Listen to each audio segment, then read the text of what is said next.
Voici la deuxième vidéo sur le chapitre 5 du théorème de Thalès. Alors dans cette vidéo, je vais vous parler du théorème de proportionnalité dans le triangle, théorème que vous avez vu en classe de 4e et qu'on appellera désormais le théorème de Thalès.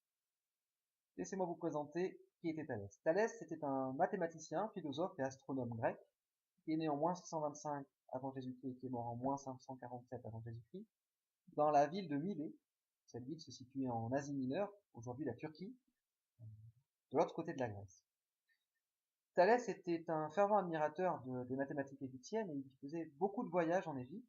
Et la légende raconte que c'est lors d'un de ces voyages, en remontant le Nil, qu'il se lança le défi de mesurer la hauteur de la pyramide de Khéops. Alors comment faire, puisque c'est un monument immense, impossible à mesurer par les moyens habituels. Donc il a cherché longtemps et il a fait le constat suivant.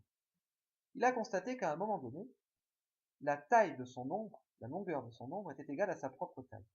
Et il s'est dit que si c'était vrai pour lui, cela devait l'être pour la pyramide. Autrement dit que la longueur de l'ombre de la pyramide au sol devait être égale à la hauteur de la pyramide.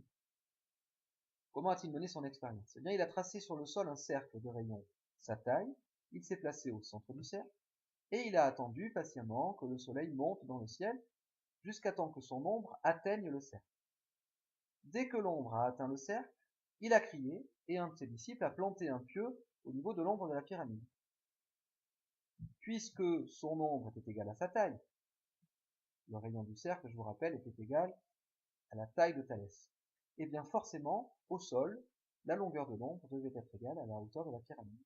Alors pas tout à fait, hein, la longueur de l'ombre, il fallait ajouter la demi-largeur de la base de la pyramide, évidemment. Mais il a été encore plus loin dans ses constatations. Il s'est dit tout simplement que sa taille et la hauteur de la pyramide, son ombre et l'ombre de la pyramide, devaient être dans les mêmes proportions. Alors c'est assez intéressant, hein, mais ce n'est qu'une légende. Rien aujourd'hui ne permet de dire, d'affirmer à 100% que c'est bien lui qui a fait cette expérience et qui a même découvert ce théorème de proportionnalité dans le triangle. Il n'existe aucun écrit à ce jour qui permette de le justifier. Les seuls écrits dont nous disposons, ce sont les écrits d'Euclide, qui dans son livre Les éléments d'Euclide, en a fait une démonstration, mais Euclide est arrivé quelques siècles après Thalès. Observons ce qui se passe dans un triangle ABC. Prenons un point M sur le côté AB et un point N sur le côté AC. Pas n'importe comment, de telle façon à ce que la droite MN soit parallèle à la droite BC. Nous reconnaissons ici les conditions d'application de la partie 1, à savoir que le triangle AMN est une réduction du triangle ABC.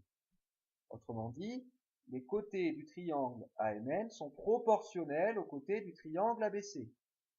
Intéressant.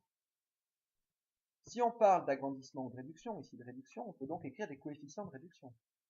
Si AM est proportionnel à AB, que AN est proportionnel à AC, que MN est proportionnel à BC, on a donc que AM sur AB est égal à AN sur AC est égal à MN sur BC.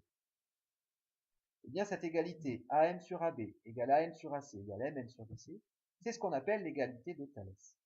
Et votre objectif, ça va être de savoir écrire les égalités de Thalès dans différentes configurations triangles. Alors deux petites remarques pour vous aider.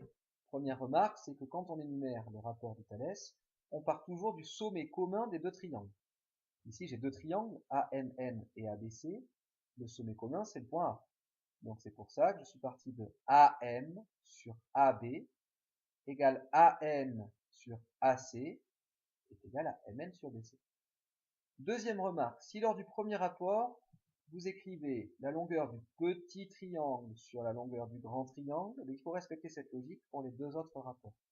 Donc si vous faites AM, petit triangle AMN, sur AB, grand triangle ABC, vous allez ensuite partir de AN, petit triangle AMN, sur AC, grand triangle ABC, est égal à MN, petit triangle AMN, sur BC, grand triangle ABC.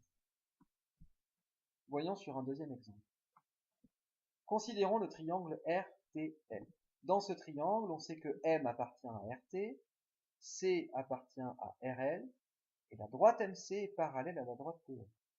Les trois conditions d'application du théorème de Thalès sont respectées, on peut donc appliquer le théorème de Thalès.